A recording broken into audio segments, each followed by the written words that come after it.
Okay, I think we've given everybody enough time. We'll just let them in as and when they join us. So thank you to all of you for joining us. It's a pleasure for me to be able to welcome you all to our webcast today, and thank you for being here. It's also my pleasure to be able to introduce Michael Puffett to you all. Michael and I met on a plane trip, must have been about a year and a half ago, and we just connected, and it's been wonderful. We've sort of built our friendship from there, and I'm really happy that Michael has agreed to do this webcast. He has over 20 years of experience, so Michael has been developing and training leaders and entrepreneurs around the world. He's resided in the UK for 16 years and presented leadership training in over 25 countries. He has a wealth of international experience and practical know-how. Working with government companies, non-profit organizations, corporates, as well as sports teams to build leaders, strengthen companies, envision and inspire. His expertise lies in innovation, strategic thinking, leadership, and is enthusiastic about his training and lives the lives that he impacts. He has he has a wicked sense of humor and an authentic personal approach, and I can vouch for that. Michael is a businessman, entrepreneur, coach, mentor, lecturer, and team building expert with a genuine passion for community impact and authentic transformation. Michael is an adventurer at heart.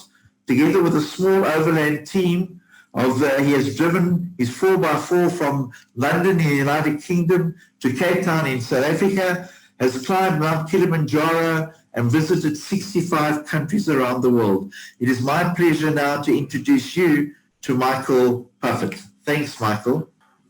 Good morning, everybody. I hope you're well, and it's a real privilege to be able to spend some time sharing with you. This is the first time you're probably seeing my face, so I thought what I would do is for the first few minutes, I would just tell you a little bit about my journey so that you can understand the background of where I'm coming from. It's really important, I think, that when you listen to leaders that you hear where they've come from and what's happened in their lives. So I grew up in South Africa, and in 1999, in December, moved to the UK with my family, and we spent 16 years in the UK.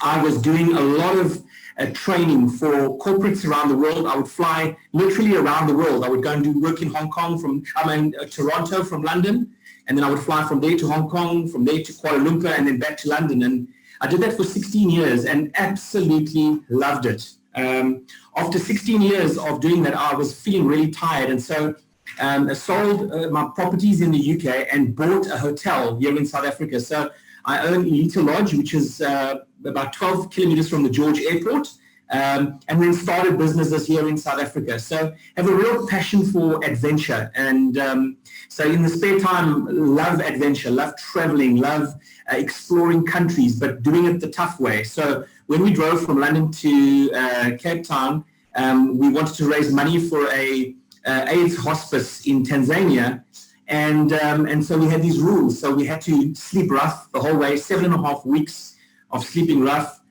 We had to buy old Land Rovers and do them up. No air cons were allowed, so we had to feel the heat. The hottest day on the trip was in the middle of the Sahara, 52.9, and it was an incredible journey that taught me so much. It was a detox from laptops, from phones. Thoroughly enjoyed it. In my travels around the world, I have connected with high-level leaders, with leaders that are starting out, that are beginning their journey in terms of leadership, and I have absolutely loved it. I have so enjoyed seeing different people, seeing different models of leadership, the way different countries understand leadership. I've been to countries where they understand leadership as domination, because it's what they come out of, and then trying to introduce them to something different has been incredible. I've been to countries where it's very much a democracy, where there is almost no leader whatsoever, and everybody just has a say. And it's been interesting to see how they've embraced introducing them to what it means, what genuine and authentic leadership looks like. The other thing that I love that I wanted to mention to you is this: I love to connect business with community transformation. I really believe that every single company, wherever they are around the world, has a responsibility to impact their community one way or another.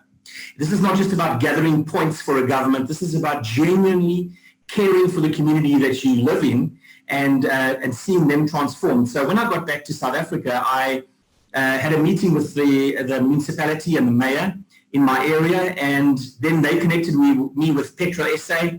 Petra SA ended up giving about 7 million rand, and we built a skills center in quite a deprived community.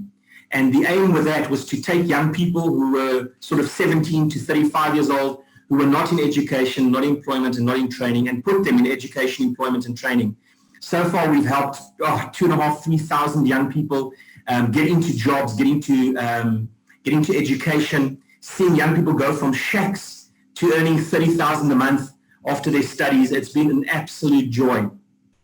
So leadership is my passion, and that's what I wanted to speak to you about today. I wanted to speak to you about strategic leadership, and I wanted to start off by saying this, and I'm sure Dave would have told you this, but we have a crisis of leadership around the world today. And there is genuinely, when I say it, there is genuinely a crisis of leadership.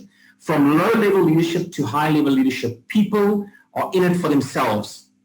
The biggest challenge is the me, myself, and I mentality that is crept in. I think when the iPhone came in, the everything came in at the same time. And we're seeing people it's all about me. They're building companies and using people, exploiting people to create great wealth. And not really thinking about transformation and the ability to help people change their lives. And so I want to start off from that premise, and I want to ask you this question.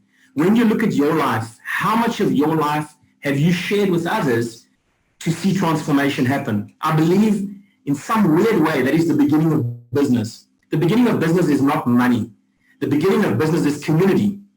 People gathered around little villages and created community because of businesses. If you think of the movies of the Wild West, you would go for hours and hours, days and days on a horse, and suddenly you'd come to a little village. What did the village have?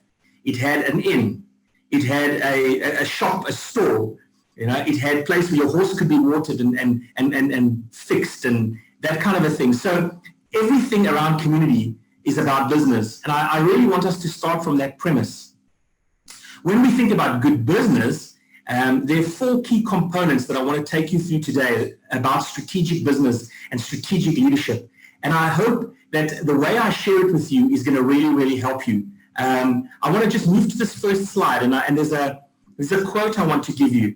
The quote says this: "A good leader is a person who takes a little more than his share of the blame and a little less than his share of the credit." That was a John Maxwell quote. And I'm putting this quote up because I think people need to realize that leadership is not about self-glory. Leadership is about sacrifice. Leadership is about counting the cost. Leadership is about working and putting in the effort. It's about taking the blame. It's about sharing the credit. So leadership isn't just about me standing on a platform and being the glory boy. It's about getting my hands dirty. When I look at the 4 profiles of a leader, what I've tried to do is I've tried to give them to you in picture form that you would remember them. I love it when a lecture is remembered, and I love it when people come to me years later and say, I remember this because of this image or this picture. So I want to give it to you in the picture form. So the first profile I want to introduce you to is this profile. It's the profile of the eagle. The profile of the eagle. When you think of a leader, this leadership profile is about bigger picture. If you think about an eagle first, an eagle soars alone. An eagle does not flock. It's not found in big groups. An eagle soars on its own. Another thing about the eagle is it's an effortless profile. It's a profile of waiting, observing, planning, seeing. It's a majestic profile. It's a profile of separation. Now, if you think of your life as a leader, this profile is very important. This profile is the profile of the leader that separates him or herself for a while to see what is going on, to strategically plan, to look at the bigger picture, to see what's going on the ground, but not from an operations perspective, from a perspective that is an overview. It's a beautiful, it's a majestic thing to do when you take the time every quarter or once a year or whenever you do it, to separate yourself and look at your business, look at your department, look at your company, and attempt to understand the bigger picture of what is going on. I love this profile because an eagle has got eagle eyes. We say that there's the saying, an eagle has eagle eyes. And eagle eyes just means that it's eyes that see minute detail. With so many leaders, what I've noticed is that leaders get into operations mode. In their companies, they get so bogged down with the daily emails, the daily squabbles, the daily absenteeism, the theft, the vehicle that's got bumped, the marketing, the sales, that they forget to separate themselves on a regular basis for the bigger picture. I want to warn you that in your company, if you do not take the time to separate yourself like an eagle, you will not see the bigger picture. You will not see the trends that are coming. You will not see the threats to your company that are coming from afar. Why? Because you will be so busy in operations that you will not see them coming. And you will end up reacting and not responding. If we're going to be a senior leader in something, if you're going to be the owner of a company or on a board of directors, you need to be the type of person that is able to see the bigger picture, and you should be able to respond and not react. This profile is perhaps one of the most underutilized profiles in the leadership profiles of a leader that I've ever seen. Whenever I go into companies and I share the 4 profiles, in the end I ask, what are you good at? There's 2 of them that come up all the time, but this is one of the least. This is a profile that we can learn. The profile is a profile of discipline. In other words, you've got to take the time to separate yourself, to stop, to take the thoughts about your company and to sit and look and think and strategize and plan. I love strategic planning sessions. I do it with corporates. I do it with companies. I will go in for 2 or 3 days and we will sit with a big whiteboard and we will start at the beginning and we will strategize everything. We will look at the bigger picture. We will look at the future of the company. We will look at the staffing, round pegs in round holes. We will look at what's good, what's bad, what's working, what's not working. It is very important in the life of this profile that we do this regularly. The second profile I want to introduce you to, sorry, if I can just say that I have enough material to do a whole day just on this profile. So I'm just really introducing it to you today. Maybe sometime we can do one of these profiles in a whole session, but I need to get through all of them. The second profile I want to introduce you to is the profile of the ox. The profile of the ox. Now, the profile of an ox is very different to the profile of an eagle. When you think of an eagle, you think solitary, you think majestic, you think overview, you think bigger picture. When you think of the leadership profile of an ox, what do you think of? You think of dust, you think of sweat, you think of power, you think of grind, you think of hard work, you think of team. This is the profile of operations in the life of a leader. This profile is the profile of sweat. I call it the sweat profile or the dust profile. This is the profile of hard work. I know many, many leaders that do not like hard work. They've got to a stage in their lives where they want to separate themselves and they want to order everybody around, but they don't want to do the hard work themselves. I think that's a huge shame. I think when senior leaders get into their company regularly and sit and see what's going on and be involved. I was in a company where you see a senior leader sitting and helping with stock take. All right, I love that because it gets to the nitty-gritty of the company. This profile is the dust profile. It's not a profile of glory. I'm sure you know that when you're in the middle of a stock take or you're in the middle of a company day, a Monday or a Tuesday or a Friday, it's just the hard grind. It's doing the hard yards. It's the hard work. It's working together with others on the ground. When you look at this picture of the ox and you think about the yoke that's between these, this is the profile of good relationship. It is so important in this profile. Now, I want to just contrast something for you and just tell you a little story. If you think many, many years ago, what country was the main country for watch manufacturing, we would all agree and know that it was Switzerland. Years ago, Switzerland had a massive share. It was over 80% of watches were made in Switzerland. All right. Today, they have a very, very small market share. It's probably around 7%.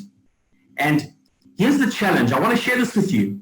Many corporates, many companies, they start to panic and then they will say, team, we need to think out of the box.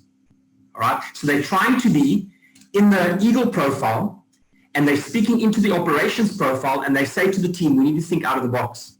The problem is that when the team begins to think out of the box, the senior leaders don't like the result of what comes back, all right? Because it totally cuts across what they're currently doing. So what happened with Switzerland?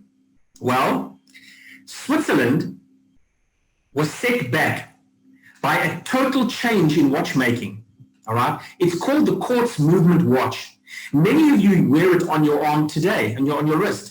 The quartz movement watch, what a fantastic idea. It's totally electronic. It doesn't have springs. It doesn't have gears. You don't have to wind it up. It's an incredible, incredible invention. Wouldn't you like to know who invented the quartz movement watch? You might be amazed to know that the quartz movement watch was invented by the Swiss themselves. They thought outside of the box. They thought right outside of the paradigm, and they invented this amazing watch, the quartz movement watch. Do you know what's so interesting? Is that they were so stuck in the old, they were so invested in the old, that when they thought outside of the box, they couldn't understand what a great idea it was. So you know what happened? They displayed this watch that they invented, this quartz movement watch, at the annual watch fair without protecting the idea. Texas Instruments of America, Seiko of Japan walked past the window, took one look, and the rest is history. Today, if you ask who are the manufacturers of watches, you'll know it's Japan, America, China. You see, Switzerland was set back because of thinking. They went into the Eagle profile, they looked at the bigger picture, they looked at new ideas, but their thinking on the ground when it came to the operations didn't allow them to move out of the box. So my challenge is that there has to be a very strong link between these two profiles, all right? The profile of bigger picture thinking is only truly valid if we are genuinely open to strategic planning, new ideas, new ways of doing things. Because you see, a change in an industry doesn't come from the center, right? When you look at the industry, in the center are the people that are most invested in that industry, right? They don't like change, right? They like to keep the status quo. Do you know where change comes from? Change comes from the edge. It comes from the mavericks on the edge. They're the ones that bring incredible change into an industry. So we as leaders have got to be open, all right? When we go into the Eagle profile, that we are prepared to think out of the box, and we must be prepared for that box to be shifted in the Ox profile. In other words, we have got to be open enough for new ideas that has the potential to totally transform not just our company, but the industry that we find ourselves in. This Ox profile, although it is not a glory profile, it is a vitally important profile because it's where your people are. It's the hardworking profile. It's the factory floor. It's the office. It's the lady sitting behind the desk. It's your secretary. That's the Ox profile. And we need to embrace this profile as a leader if we are going to impact our followers as well. The third profile is another very important profile. And this is the profile of the lion. The lion profile. So we've got the Eagle profile, which is the strategic thinking, bigger picture profile. We've got the Ox profile in the life of the leader, which is the work that we do, the operations, and those two need to be linked in the way we think. This profile, if you think about a lion, the reason why I chose a lion, if you think about a lion speaks of majesty. It speaks of power.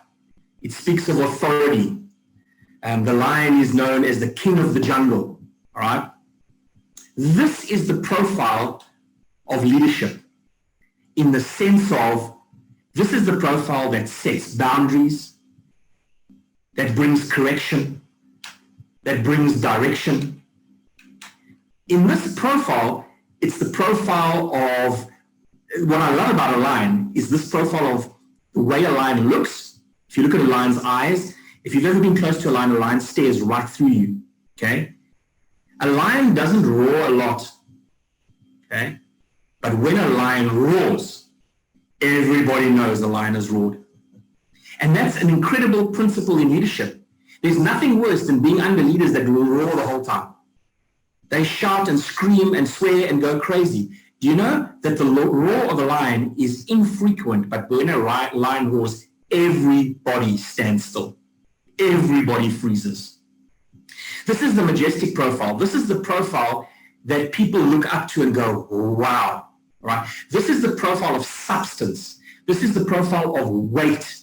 You know, when you meet a leader and you go, wow, that's a weighty, it's a meaty leader, that's a leader that's inspiring or inspirational, right? It's because this profile is very visible in the life of a leader. It's the profile of respect. It's the profile of honor. It's very important that when we as leaders walk, that we are able to understand that we need to, at different times, shift between these profiles. Too many times we have leaders that are one-dimensional leaders. When I mean one-dimensional is they can roar. They can kick and scream and shout. Everybody's terrified of them, but they've got nothing else in their quiver. It's incredible when you find a leader that's a balanced leader, that's got strategic planning, that's not scared to get their hands dirty and work in operations, that understands what it means to hold boundaries and to put the boundaries in place, that's not scared to bring correction and to bring affirmation and building up at the same time.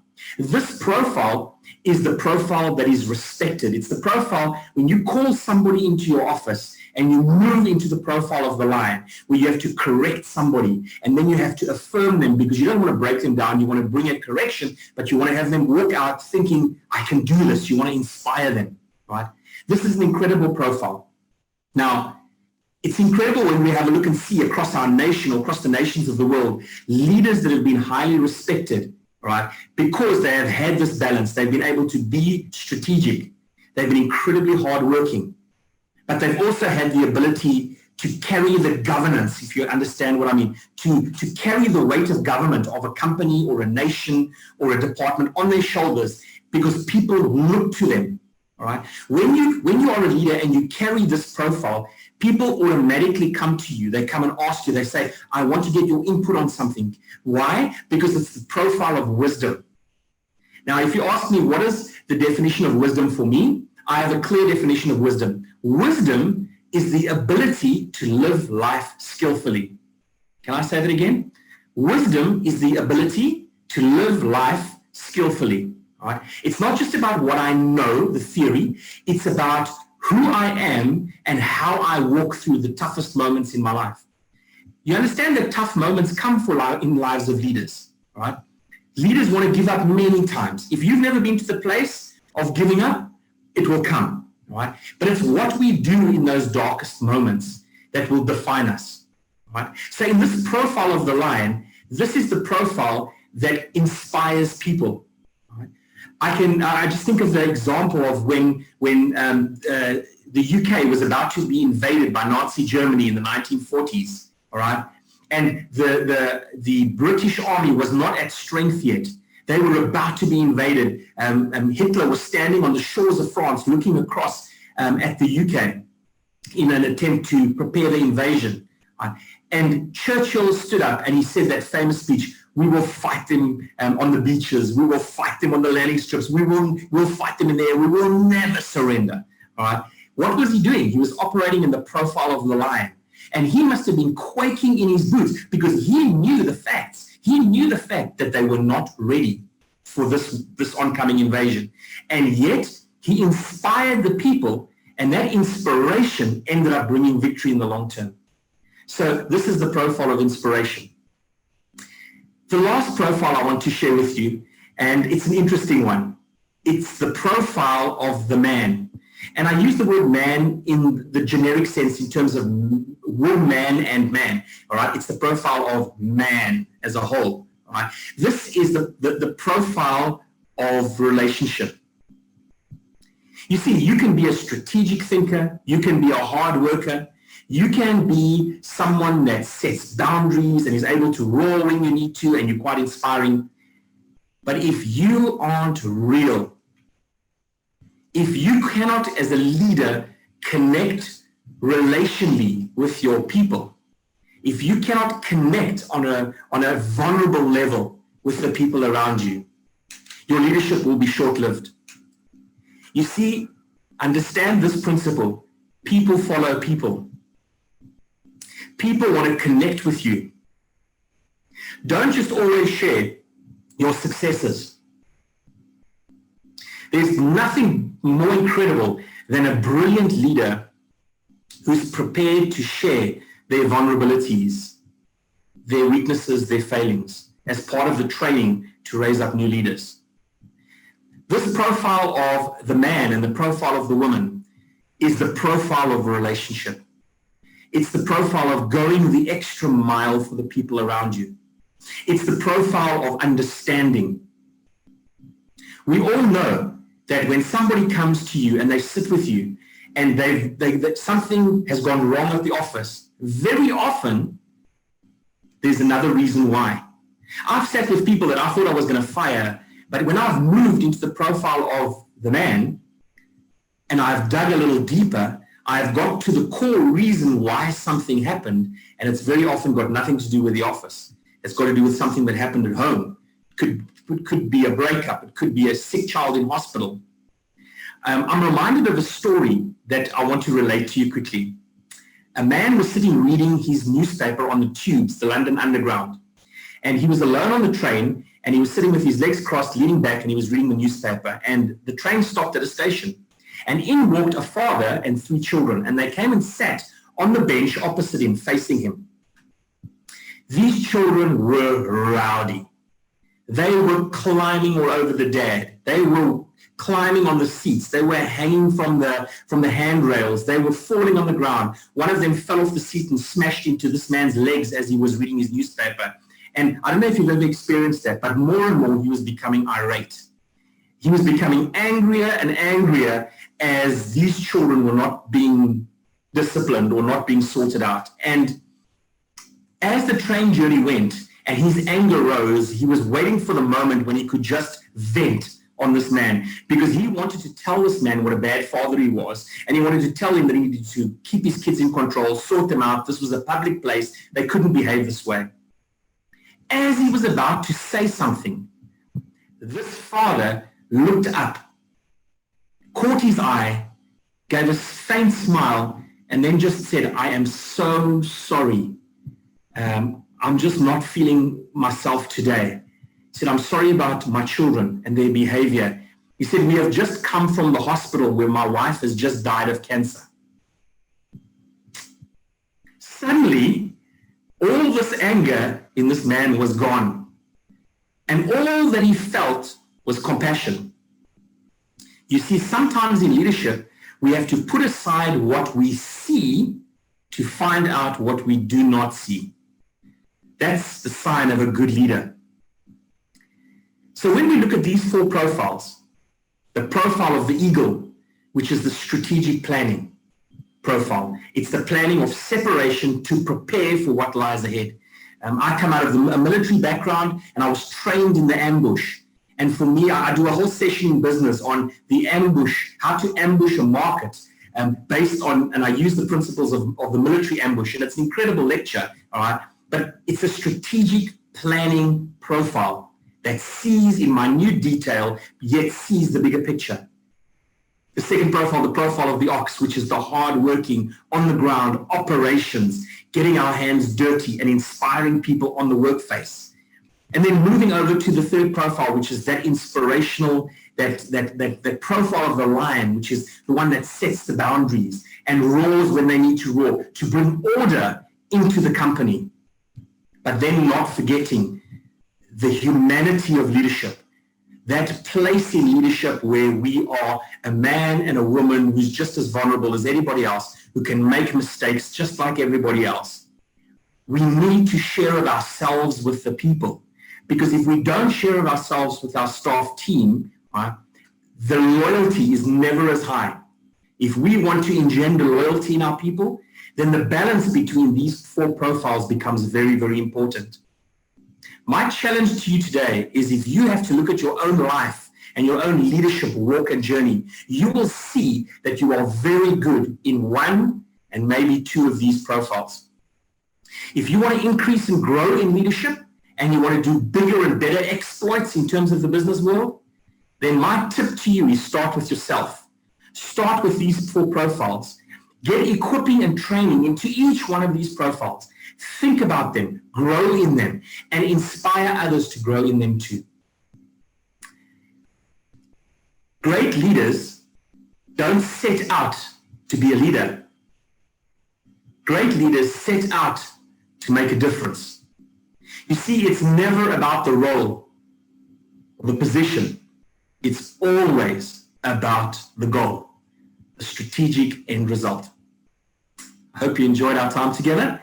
It was wonderful being with you. Dave, how would you like to proceed? Thank you. Thanks, Michael. That was absolutely brilliant. I want to just thank you for your wisdom and your inspiration, the manner in which you presented that. I think that we all can agree that it was absolutely brilliant. I don't know whether there's anybody who would like to ask any questions. Michael, if you're open to that. Any questions from anybody regarding what Michael has shared regarding the four profiles of leadership? I have a question. It's Randall here, Mike. Yeah. I love that. Thank you so much. I love the definitions of the different profiles, and as you said, how the pictures, I think, will stay with me to help me to remember the different types of profiles. So that's excellent. Thank you. My question is obviously the whole idea behind the strategic leaders, obviously knowing when to be the lion, when to be the ox, etc. If I'm following correctly, what sort of could I say? What's the word that I'm looking for? Advice would you give to someone on when they're looking at being the lion at the right time and being the ox at the right time? How would we know when to be the certain profile in the correct situation, if I'm making any sense? Yeah. Can you hear me? Yes, yeah, I can hear you loud and clear. Let me tell you what I do. Before I go into any meeting, all right, I plan a meeting very, very well. That's the strategic part of me. And I think and I ask myself this question, and I do it all the time, and I say, how do I want to start this meeting and how do I want to end it? And what profiles do I need to move into? So I usually say, okay, here's the reality. When I start a meeting, I need to win the person relationally. So I will start in the profile of a man, okay? And then now I'm going to correct them. Something's gone wrong and I'm not happy about some boundaries that have been crossed over. So I'm going to move from that man profile. Once we've had the connection and there's the trust and they know that I'm not there to reject them, but I'm there to deal with bad behavior, I will move over into the profile of the lion. In my head, I will be thinking that, right? And then I will bring the correction. And the way I bring the correction will be totally different to the way I connected with them in the beginning. Once that's done, and I think, right, now to help them understand how they can move forward, I have to go into the profile of the eagle. Does that make sense? And then I will to take them through a mini strat plan of how they can avoid that ever happening again. And then I will always, always, always end up back in the profile of a man at the end, where I embrace them, or I say to them, listen, I want you to know that I believe in you, that even though you've made this mistake, I'm going to walk this with you, or I'm going to put you to be mentored by somebody, if that makes any sense. So the better a meeting is, the better it's being prepared by you beforehand. And what I've tried to do here is give you the tools in your head in a picture form that before the meeting, you can ask yourself, how do I need to enter this meeting? All right. And my advice to you is this: always start off in the profile of the man, because every breakthrough is going to be based on that relationship that you have built with that person. I've seen too many bad leaders where someone walks in their door and they start screaming at them from the very first minute the person walks in the door. Right? That's called abuse. That's not called leadership. When you've done something wrong and you're quaking in your boots, and this leader brings you in and they start off relationally with you, It totally disarms you, and it enables us to get to the root of the problem, to deal with it, and to prepare a strategic plan to get it right afterwards. I hope that helps. Yeah, excellent. Makes perfect sense. Thanks, Michael. Okay. Appreciate it. Awesome. Great. Thanks, Randall. That was an excellent question as well. Are there any other questions for anyone, from anyone? Yeah, I have a question. This is Sunganani. I'm thinking of a scenario where you have a management team. We have a chief executive, chief operations officer, and so on. They're displaying different kinds of profiles. Is there a way to work towards a synergy that these profiles come up at the right time? You know, because I see a scenario where maybe one comes in as a lion, the other one is coming in as a man, and the ego is somewhere else. You know, that kind of thing. Is there a way to bring those together in sync? Yeah, that's a brilliant question. Yes. And I'll tell you why it's so good. You see great error in this area in boards of directors. One of the things I do is I go into companies and I look at their boards of directors. I call it the dream team. If you want to have a dream company, you need to have a dream team. What are the profiles of leadership that you need to have in a dream team for it to really work? Okay, and so there's a whole lecture around that one topic is the dream team. One of the challenges that we face is that you bring in people onto a board, but they've never had training together. In other words, they're not all on the same page. And so my advice to a board where this kind of question is an issue is this: it's vital for a board like that to get on the same pages, right, with them, helps them to understand one another because it gives them a grounding and a terminology for when they discuss things. And I think what tends to happen is we throw boards together because of perceived expertise. But when you throw people together with perceived expertise, the issue at the center of the board becomes pride and arrogance, if that makes any sense. And it's a major problem because what happens is people start to throw their weight around, and especially if you've got one or two of the board that are very strong and they're very dominant, and someone who's much more relational is weaker. And that's why the way I'm trying to answer the question is by saying to you, the way that gets dealt with is by the whole board taking time every year to go through a coaching process, to go through a training process individually, but also together as a board. Because when I do the lecture with a board of directors, I do each profile in 1 hour, and then we have a discussion around every profile. And in the last lecture, we wrap up all these profiles. And what happens is, I have the saying, you cannot correct until you've equipped. You see, if I correct you, I'm correcting you from what I know, not from what you know. But if I equip you first, I can then hold you to what I've equipped you in. Therefore, I'm correcting you from what you've been trained in, what you know. That's why my answer to you is this, is it's so important that the boards of directors in a company receive the same equipping in terms of these topics, so that when a correction comes or when somebody confronts something, we are all on the same page, not from different pages. Good. Excellent question, Sunga. Brilliant. Thank you very much. Thank you, Mike, for the answer. Also great. Any other questions from anyone? If not, I'd like to thank you all for attending our webcast today. Unfortunately, we didn't have a large group, which is unusual, but I'll get Mike to do this again because I think this is brilliant. I think people need to hear the message, need to understand the importance of leadership and the importance of understanding the situations of leadership. And I really thank you, Michael, for your time and for the wisdom that you shared with us. And to all of you, obviously, you're the kind of people who want to grow, who have a growth mindset, who are interested in becoming and developing yourselves as human beings. So well done. Well done for being here. Well done for participating in the webcast, for the questions. And again, thank you very much for attending, and to Michael for an excellent presentation. Have a good day, everyone.